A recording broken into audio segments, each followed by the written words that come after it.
Good evening, whaalawhalahi atu hanei hado tola tau wala tala tutupu.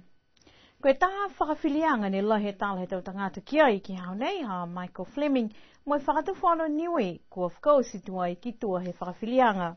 Koe pongi ne nai nā kai lewa lahe o tolo tolu ki loto he whakawhilianga moi whiwhili ke whakatutala ki tua he whakawhilianga.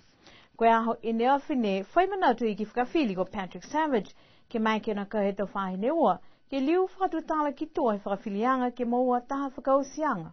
Ha kua mana ki ke lahe tupu ki totongi niwe, pesi ni ka kehe e tau whiwhilianga mai he whakawhilianga, si ko pihia ni e whiwhilianga ke whakausi pihia.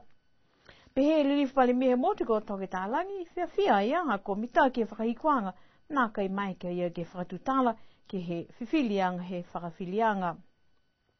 Pia foki e loia ke lata mo Michael Fleming pia ia mitaki e whakausianga si whia e te whahine ua, kua moa e whakahikuanga ke he whakawhilianga nei.